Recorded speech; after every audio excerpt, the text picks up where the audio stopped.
ये भी आता है घर के शिवलिंग में और मंदिर के शिवलिंग में कि घर में जो शिवलिंग होता है वो छोटे से छोटा होना चाहिए। हमने कई बार आप लोगों को कहा कि अपनी हथेली जो होती है उस हथेली पर शंकर भगवान का जो आपकी जलाधारी और जो शिवलिंग है उसको अपनी हथेली पर रख कर देखो और अपने अंगूठे को इस हाथ पर ऐसा रख कर देखो और अंगूठे को उठाकर देखो।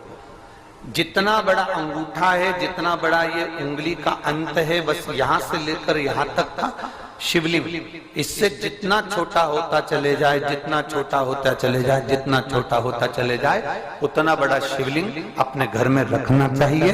इससे बड़ा अगर शिवलिंग है तो उसको मंदिर जैसी सेवा की फिर जरूरत पड़ती है। घर में जैसे ही थोड़ा बड़ा शिवलिंग आया, जैसे ही बड़ा शिवलिंग इस अंगूठे से, इस उंगली से बड़ा शिवलिंग जैसे ही चालू हो जाता है, फिर उसको मंदिर जैसी अर्चना चाहिए। उसको सुबह शाम आरती भी चाहिए, उसको सुबह शाम बेलपत्र भी चाहिए, उसे सुबह शाम स्नान आदि पूजन प्रदोष का आदि सारे अनुष्ठान जो पूर्ण होते हैं मंदिर में वो पूरा देना पड़ता है। पर घर में जो शिवलिंग होता है ना, उसको तुम 8 दिन अगर स्नान भी नहीं कराए ना तो भी बाबा तुमको कभी श्राप नहीं देता, बाबा तुम्हारा कल्याण ही करता।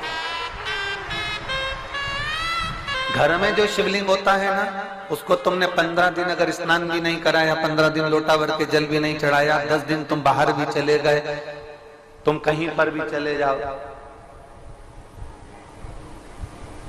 कहीं पर भी जाओ, ये जो कई लोग डलिया में ठाकुर जी को लेकर चलते हैं या टोकरी में ठाकुर जी को लेकर चलते हैं, वो लेकर क्यों चलते हैं? उसका कारण ये था कि उनके मन में ये भाव है कि हम हमारे ठाकुर जी को घर में अकेला कैसे छोड़कर, बोलो सही है कि गलत?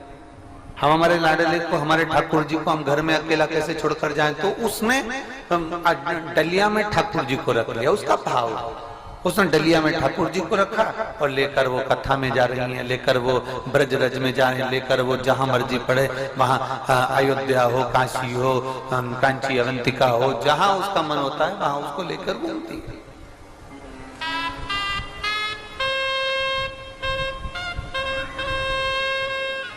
घर में रहता है, मम्मी तुम रहना मैं अभी होकर आता हूँ, पापा तुम रहना मैं अभी होकर आता हूँ, दादाजी तुम रहना मैं अभी होकर आती हूँ, दादी जी तुम रहना मैं अभी होकर आती हूँ। घर का जो बुजुर्ग है वो रहे। तुम्हारी पूरी शादी को मार्गदर्शन कौन करता है? जो घर में बड़ा होता है। बुआ जी बड़ी होगी, फूफा जी बड़े होंगे, मामा जी बड़े होंगे, काका जी बड़े होंगे, वो मार्गदर्शन करता है। तुम्हारे घर में कोई फंक्शन आया तो बड़े तुम्हारे को मार्गदर्शन कर देते हैं।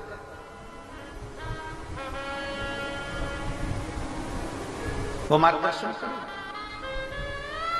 अब तुम कथा में जाओ, पर इतना याद रखो कि शंकर भगवान के शिवलिंग को डलिया में रखकर तुम्हें कथा में लाने की जरूरत नहीं है। तुम घूमने जाओ, शंकर भगवान के शिवलिंग को तुम्हें काशी ले जाने की जरूरत नहीं है। तुम उज्जैन जाओ, शंकर भगवान के शिवलिंग को, तुम्हारे घर के शिवलिंग को तुम्हें उज्जैन ले जाने की जरूरत नहीं है।